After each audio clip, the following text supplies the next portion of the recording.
አንድ ክርስቲያን ከአምላኩ ከእግዚአብሔር በተለያየ ምክንያት እንዴት እንደሚጠፋ ከቅድስት ቤተክርስቲያን ከማደሪያው ሕይወት ከሚያገኝባት ከቅዱሷ መካን በአንድም ይሁን በሌላ መንገድ ከእግዚአብሔር ፍቅርና ከእግዚአብሔር ዓላማ ውጪ የሚወጣበትን ስጋዊ የሆነ ፍቃዱን ተንተርሶ የመንፈስ ሕይወቱን የሚያደቅበትን እግዚአብሔር የጠፋውን ደግሞ ተስፋ ሳይቆርጥ የሚፈልግበትንና የሰው ልጅ ከጠፋበት ሕይወት እንዲመለስ ከእግዚአብሔር ጋራም ታርቆ እንዲኖር የዚህ ትምህርት ማሳያ መሰረታዊ መልእክቱ ነው። እንደምታውቁት ዛሬ በተለያየ መንገድ የሰው ልጅ ከእግዚአብሔር ርቋል።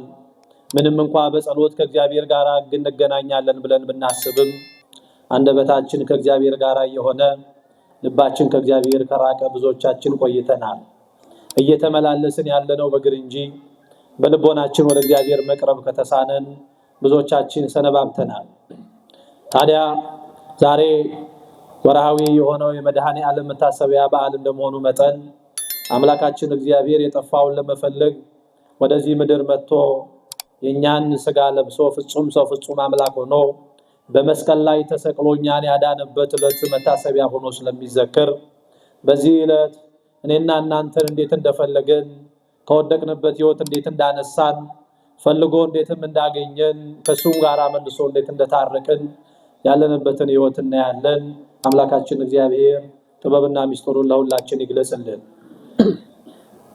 የሉቃስ ወንጌል ምዕራፍ 15 ከቁጥር 1 ጀምሮ 3 በተለያየ መንገድ የጠፉ በበግ የተመሰሉ በዲናር በሳንቲም የተመሰሉ እንደዚሁም ደግሞ የጠፋው ልጅ ተብለው በሰው አንቀጽ የተገለጹ 3 የተለያዩ አካላቶች የጠፉበት የመጽሐፍ ቅዱስ ክፍል ታሪክ የተጻፈበት ነው።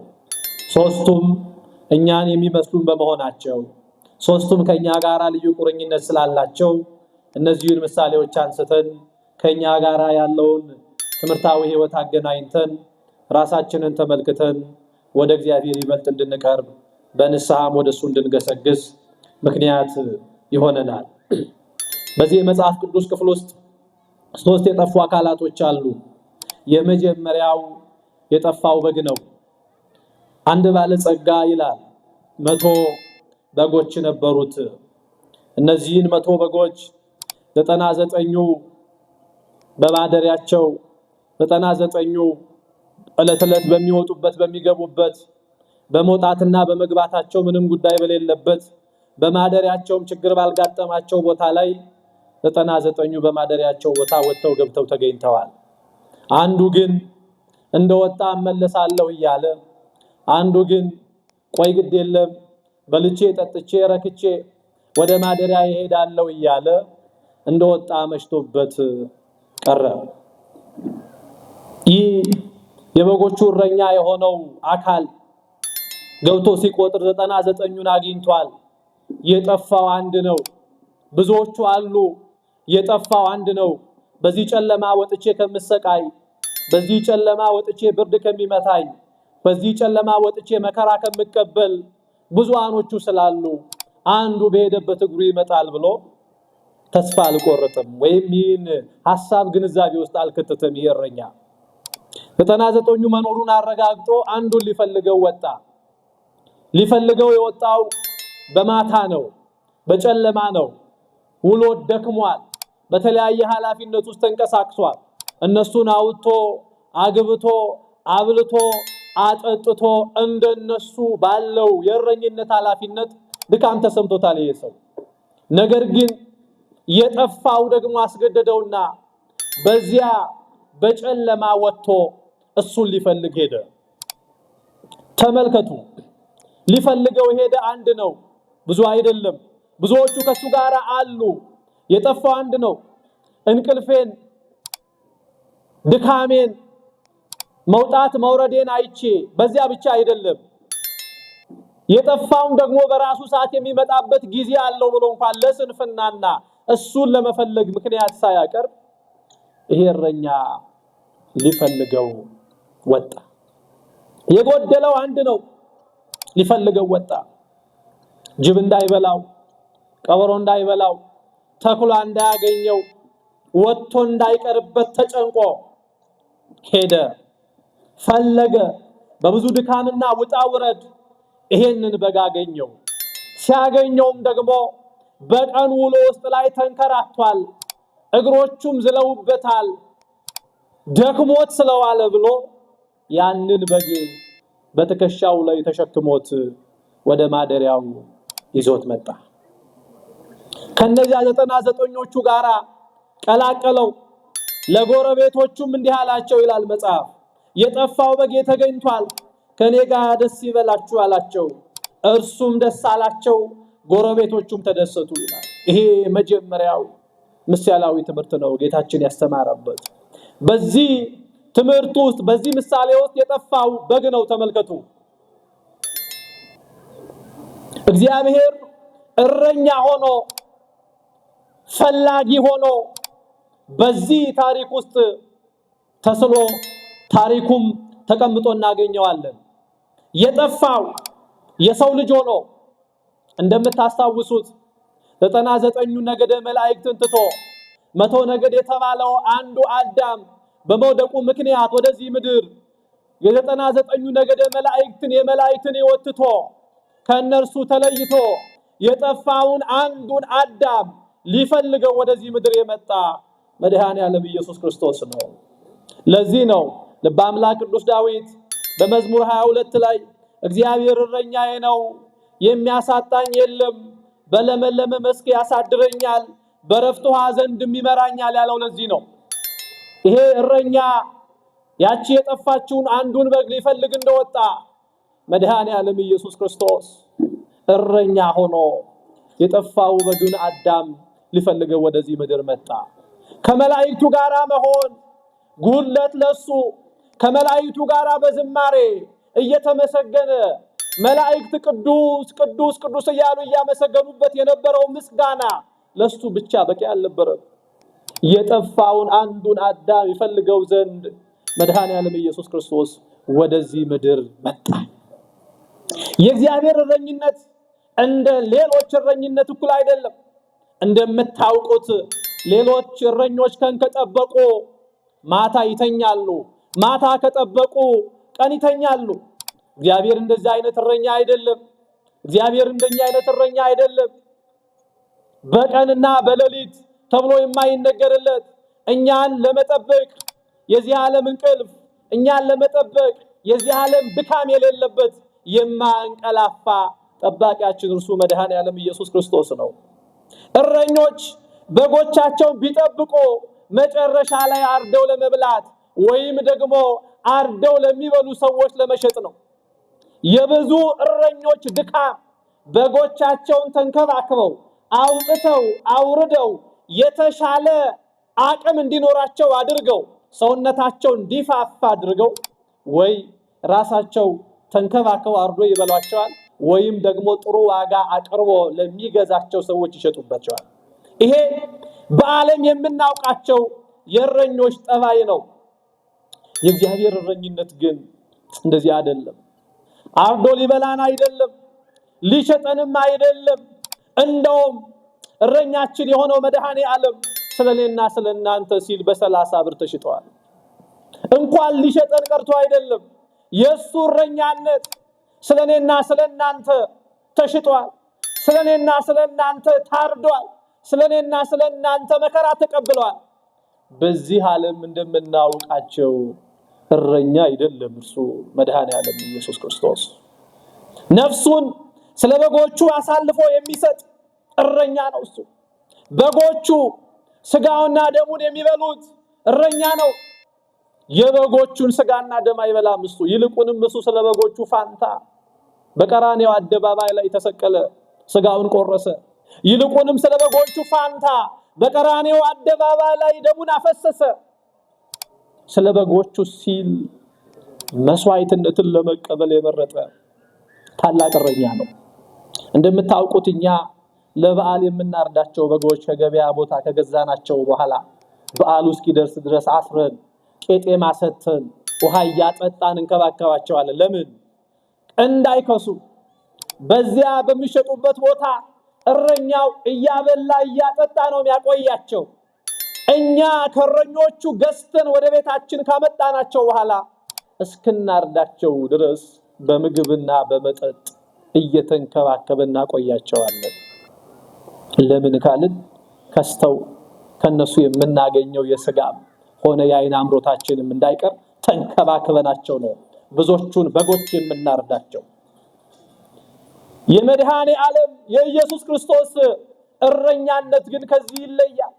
እስከ መጨረሻው ድረስ ፍቅር እስከ መታረድ ድረስ እየወሰደ በሸላተኞቹ ፊት እስኪታረድ ድረስ የሄደ በጎ ነው። የእረኝነት ሕይወቱ ልክ እንደዚሁ ለመንጎቹ የተጠነቀቀ ስለ በጎቹ ሲል ራሱን አሳልፎ የሰጠ እስከ መታረድ ድረስ ያደረሰው የሱ እረኝነት ከሌሎች እረኝነት ይለያል። ቅዱስ ያሬድ ለዚህ ነው 99ኙን ነገደ መላእክቱን ትቶ በባህር መካከል ቆመ ያለው። ለዚህ ነው ከቅዱሳን መላእክት ጋር የነበረው ሕይወት ሙሉ አልነበረም። በአዳም በደል ምክንያት ሰውና መላእክት ተለያይተው ስለነበረ የበደለውን ከመላእክት ጉባኤ ከታላቁ ህብረት ጉባኤ ተነጥሎ የሄደውን አዳምን ይፈልገውም ዘንድ ብቻ አይደለም ባገኘውም ጊዜ ደግሞ የደከመውን አዳም የወጣ የወረደውን አዳም በብዙ ኃጢአትና በደል ምክንያት መከራ የተቀበለውን አዳም ብዙ ኃጢአት ያንገላታውን አዳም ባገኘው ጊዜ ያዘነለት ራራለት። ያን ጊዜ በትከሻው ተሸክሞት እግዚአብሔርን ወደ መሰለ ወደ እሱ ወደ አባቱ ገነትን ወደ መሰለ ወደ ርስቱ መለሰልን። ለዚህ እኮ ነው በታምረ ማርያም መግቢያ ላይ ሁሉ ጊዜ ሲነበብ እንደምንሰማው የጠፋ በግ አዳምን የፈለገው ባገኘው ጊዜ የተሸከመው ቸር እረኛችን ክርስቶስን የወለድሽልን ቅድስት ሆይ ምን ይበልሽ ደስ ይበልሽ እያልን የምናመሰግናት እኮ ለዚያ ነው። ራሱ የታምረ ማርያም መግቢያው የጠፋው በግ አዳም እንደሆነ ይነግረናል። አዳምን ሊፈልገው ወደዚህ ምድር መጣ። ተመልከቱ፣ የአንድ ሰው መጥፋት በክርስቶስ ዘንድ እንዴት ያለው ዋጋና ክብር እንዳለው በዚህ ሕይወት ውስጥ ማየት እንችላለን። ታዲያ እኛ ክርስቲያኖች ከእግዚአብሔር ብዙዎቻችን የጠፋንበት አንዱ ምክንያት ልክ እንደ በግ ነው። እስኪ አንድ ጥያቄ ልጠይቃችሁ። በግ ሲጠፋ አውቆ ነው ወይስ አውቅ ነው? ትጠራጠራላችሁ? ትጠራጠራላችሁ? ሲያው ያወቀ ከጠፋማ ይሄ በግ አይደለም አይደል? የማሰብ አቅም አለው ማለት ነው። በግ ሳያውቅ ነው የሚጠፋው።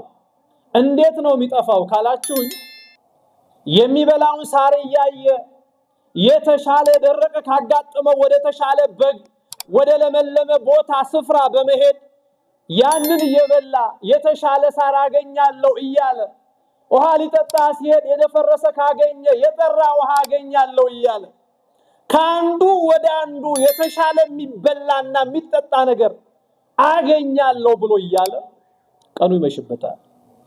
የተሻለ ማግኘቱን እንጂ ቀኑ ሲመሽ ተክሏ እንደሚወስደው ችግር እንደሚያጋጥመው አያውቅም በግ።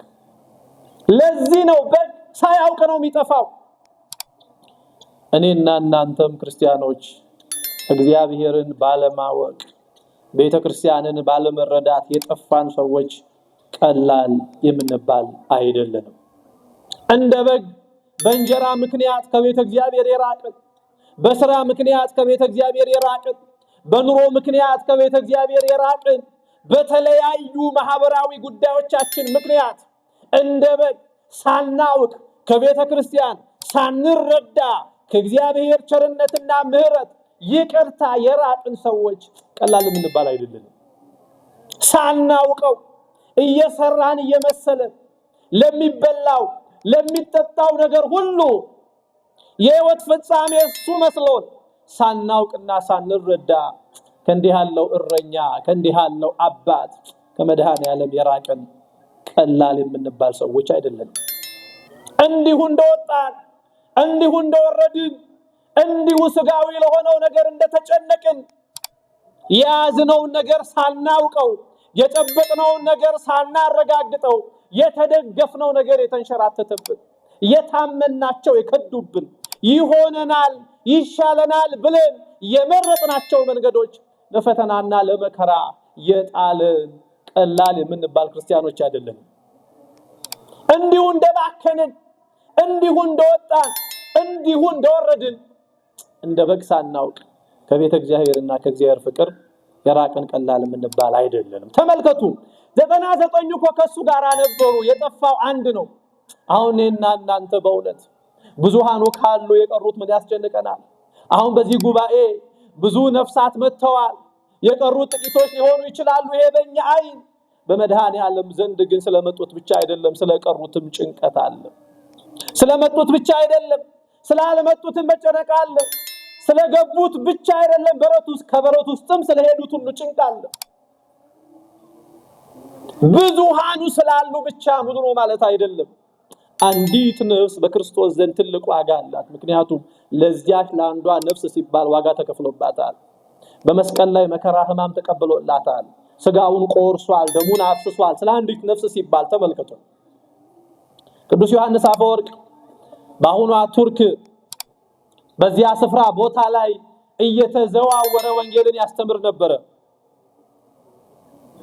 ከሚያስተምረው የስብከት ጣዕሙ ፍቅር የተነሳ ቤተ መቅደሱ ግቢው ሁሉ ይሞላ ነበር። ሰው በሰው ላይ የተጨናነቀ ነበር የሱን ትምህርት የሚሰሙት። ነገር ግን በአንድ ወቅት የታቦት በዓል በከተማው ሊከበር ተዘጋጀ። ጉባኤ የሚመጣው ሰው፣ ሊማር የሚመጣው ሰው ሁሉ በዚያ የሙዚቃ ድግስ ላይ ሁሉም ሊገኝ ወደ ቱርክ አቀና። እሱ ከሩቅ ኪሎሜትር በኋላ ገስግሶ ወደዚያች ቤተክርስቲያን ሲገባ በጉባኤው መካከል ያለው አንድ ሰው ብቻ ነው። ሊቀ ጳጳስ ነው። ተመልከቱ፣ ብዙ ኃላፊነት አለበት። እነዚያ ሲያስተናብሩ ሲያገለግሉ የነበሩት አገልጋዮች ወደ ቅዱስ ዮሐንስ አፈወርቅ ዘንድ ሄደው አባታችን ሆይ አሁን እኮ ያለው አንድ ሰው ነው፣ አንተ በጣም ብዙ በርካታ አገልግሎት አለብህ፣ በቃ ወደሚቀጥለው ቦታ ሂድና እዛ ሄዳ አገልግል አሉት። ቅዱስ ዮሐንስ አፈወርቅ ግን ያላቸው እንዲህ ነበር፣ ይሄንን ጉባኤ ስለ ሁለት ምክንያት አከናውነዋለሁ አለ። አንደኛ አንድም ሰው ቢሆን አስተምራለሁ፣ ይሄ አንድ ሰው ኢየሱስ ክርስቶስ በመስቀል ላይ ስጋውን የቆረሰለት ነው አለ፣ ደሙንም ያፈሰሰለት ነው አለ። ስለዚህ አንዲት ነፍስ አስተምሬ አገልግዬ እሄዳለሁ አለ። ሁለተኛው ግን ከዚህ በፊትም ሳስተምር በልቡ እዛ ጉባኤ ውስጥ የመጣ የነበረው ያ ሰው ይሄ ሰው ብቻ ነበር አለ። እነዚያ ሰዎች ሁሉ በእግራቸው ነበር የመጡት። በተማሩት ትምህርት ፍሬ አፍርተው ቢሆን ኖሮ ዛሬ የጣዖት ዳንስና እንዲህ ያለው ዘፈን ስዋቸው ከቤተ እግዚአብሔር ባልራቁ ነበር። በልባቸው ከዚያ ሁሉ ሰው የመጣው ይሄ ሰው ብቻ ነበር። ስለዚህ ዛሬ የማገለግለው ያንኑ ሰው ነው አለ። ተመልከቱ፣ ለአንዲት ነፍስ ታስታውሷላችሁ አይደለም? በዚያ በቀትር ሰዓት አምላካችን መድኃኒታችን ኢየሱስ ክርስቶስ ያቺን ሴት ለማግኘት ጠብቆ በዚያ ፀሐይ በሆነበት ሰዓት እቺ ሴት ጠዋት እንዳትመጣ የአካባቢው የሴቶች የመንደር ሽሙጥ አላስቀምጥ ብሏት ማታ እንዳትመጣ ተመልሰው ወደዚያ ጉድጓድ ውስጥ ውሃ ለመቅዳት ይመጡ ስለነበረ የነዚህ ሴቶች አፍ አስቸግሯት ሴቶቹ በሌሉበት በከረረ ፀሐይ ውሃ ለመቅዳት ትመጣ ነበር። እቺ ሴት ችግሯን ያወቀ የተረዳ መድኃኔዓለም ኢየሱስ ክርስቶስ በዚያ በከረረ ፀሐይ ችግሯን ሊፈታላት በዚያ ፀሐይ በጉድጓዱ ቦታ ተገኘ። አንዲት ነፍስ ለሱ ትልቅ ዋጋ አለች። ምክንያቱም 99 ነገደ መላእክት ትቶ አንዱን አዳም ሊፈልግ ነው ወደዚህ ምድር የመጣው።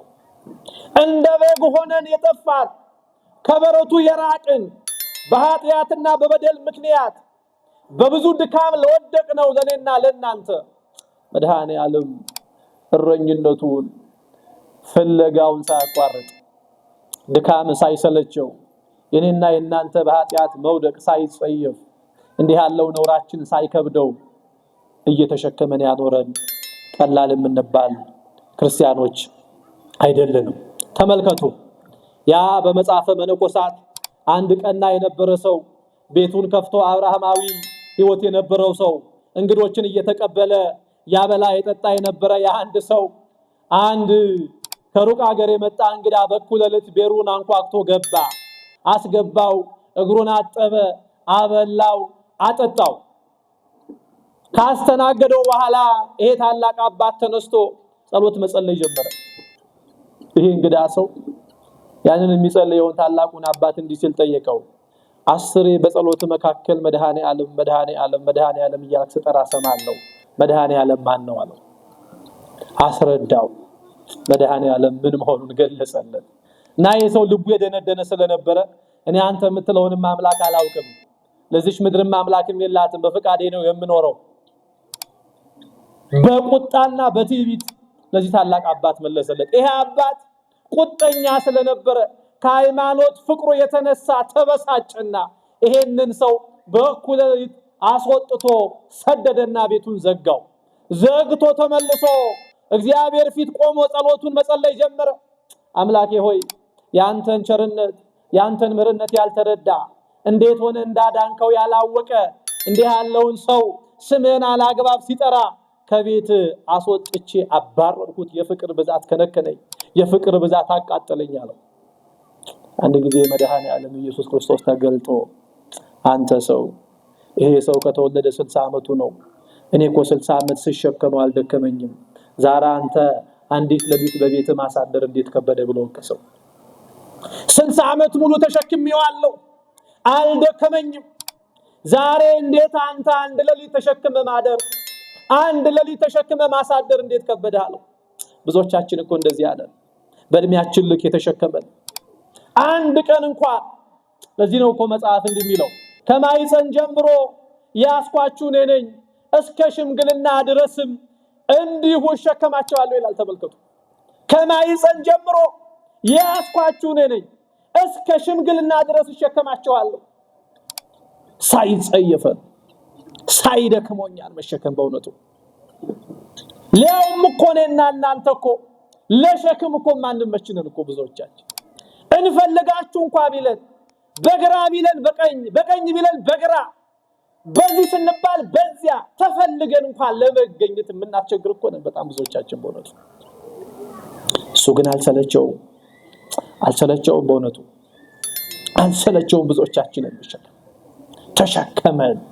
ባገኘው ጊዜ ደስ አለው፣ ተሸከመው፣ ይዞትም ወደዚያ ወደ በሮቱ ይዞት ተመለሰ። አዳምና ልጆቹን ወደ ርስታቸው ወደ አጡት ሕይወት እንዲመለሱ አደረገ ተሸክመው። ዛሬ እኔና እናንተን የተሸከመን አምላክ፣ ዛሬ እኔና እናንተን የያዘን አምላክ፣ ዛሬ እኔና እናንተን የደገፈን አምላክ ሳይሰለቸው ብዙዎቻችን እኛ እኮ ነን ለመሸከም የተሰለቸን።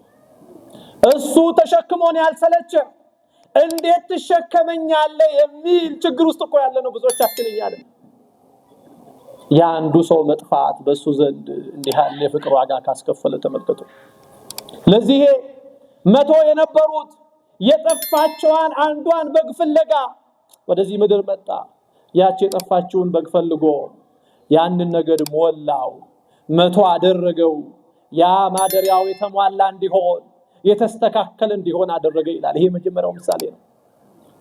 ሁለተኛው ምሳሌ በዚሁ በሉቃስ ወንጌል ምዕራፍ 15 ላይ ሁለተኛው ምሳሌ ደግሞ አንዲት ሴት ድሪም የነበራት፣ በእኛ ሊቃውንት ዘንድ ድሪም ማለት ሳንቲም ነው። ሳንቲም የነበራት 10 ነበራት፣ አንዱ ጠፋባት። ይሄኛው ደግሞ ከመጀመሪያው በግ የሚለየው በዚህ ነው። ይሄ መጀመሪያው የጠፋው በግ ምን እንደሚያደርግ የማያውቅ ሳያውቅ የሚጠፋ ነው። ሁለተኛው ደግሞ እቺ ባለድሪም 10 የነበራት አንዱ የጠፋባት፣ የጠፋው ይሄ ድሪም ወይም ይሄ ሳንቲም በቤቱ መሆኑ ደግሞ ልዩ ያደርገዋል። እንደምታውቁት አንዳንድ ሳንቲም የሀገራት ነገስታት ከሆኑ ነገስታቶቻቸው፣ ንግስት ከሆነች መሪዎቻቸው የሀገራቸው መለያ ንጉስና ንግስት በሳንቲማቸው ላይ ምስል ሆኖ እንዲቀርጽ ይደረጋል። ያ መገበያ ሳንቲማቸው ያንን ይወክላል። ተመልከቱ። የኛ የክርስቲያኖች መልክ የአምላካችን የመድኃኒታችን የኢየሱስ ክርስቶስ መልክ ነው። የፍጡራን ሁሉ መልክ የመድኃኔ ዓለም መልክ ነው። ለዚህ ነው ሰውን በመልካችን እንደ ምሳሌያችን እንፍጠር ያለው መጽሐፍ። የየሀገሩ ሳንቲም የነገስታቱ መለያ ምልክት ሆኖ መገበያ እንደሆነ ሁሉ ሳንቲም የተባለው የሰው ልጅ ነው። ተመልከቱ። የመድኃኔ ዓለም መልክ የኛ መልክ ሆኖ የንጉሱ የመድኃኔ ዓለም መልክ የታተመብን ሳንቲሞች የተባልን እኔና እናንተ ነን ክርስቲያኖች፣ እኔና እናንተ ነን። ሳንቲሙ ጠፍቶባታል እቺ ሴት። ነገር ግን ሳንቲሙ የጠፋው በቤቷ ውስጥ ከቆሻሻ ጋር ሆኖ ነው። ከምን ጋር ሆኖ ነው? አልሰማውም። ከምን ጋር? ከቆሻሻ ጋር ሆኖ ነው። የሚለየው የዚህ ሳንቲም አጠፋፍ ከቤት ውጭ መሆኑ አይደለም፣ ቤት ውስጥ መጥፋቱ ነው። እቺ ሴት ያደረገችው ምንድን ነበረ? መብራቷን አብርታ ቤቱን ሁሉ መፈለግ ጀመረች። ቆሻሻዋን መጥረግ ጀመረች።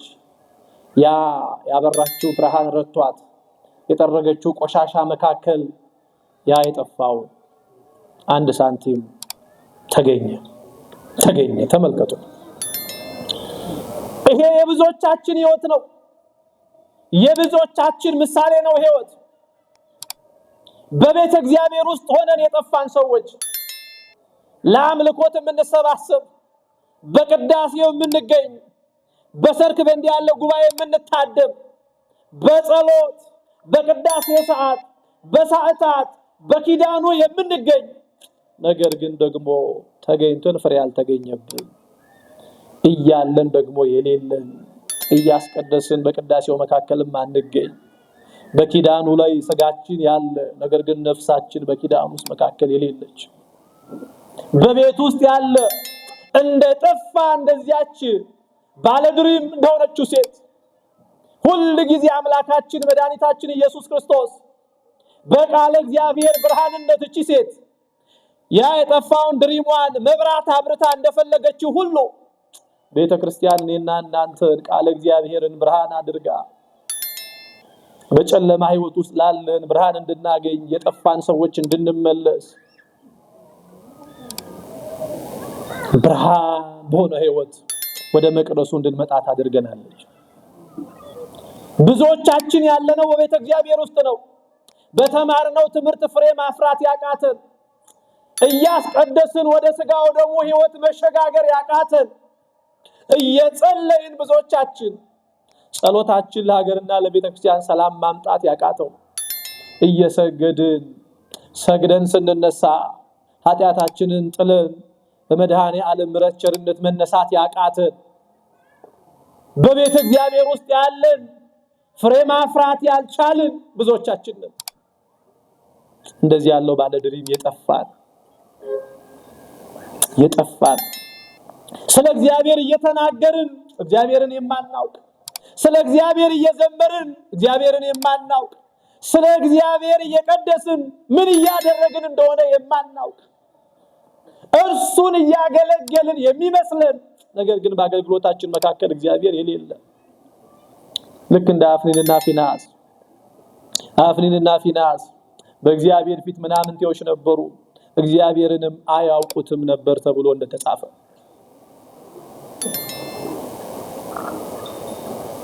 ስለ እግዚአብሔር እየዘመርን እግዚአብሔርን አለማወቅ፣ ስለሱ እየሰበክን የሱን ቸርነትና ምሕረት ቀምሶ አለመረዳት፣ በቤተ እግዚአብሔር እየተገኘን እያስቀደስን እየለመንን እየጸለይን መንፈሳዊ ፍሬ ማፍራት ያቃተን እያለን ግን የሌለን ብዙዎቻችንን የጠፋን በእንዲህ ያለ ህይወት ውስጥ ያለን ድሪም። ያቺ ሴት ትጋቷን ቀጥላ አብርታ የጠፋውን ድሪሟን አገኘባት። ብዙዎቻችን እንዲህ ያለ ህይወት ያስቸገረን ለዚህ ከሆነ ዮሐንስ ራእይ ምዕራፍ 3 በራድ ወይም ትኩስ እንዳይደለ ስራህን አውቃለሁ፣ በራድ ወይም ትኩስ ብትሆን መልካም ነበር አለ። ተመልከቱ፣ ምን ብትሆን? በራድ ወይም ትኩስ ብትሆን መልካም ነበር። እንዲሁ ግን ለብ ያልክ ስለሆንክ አለ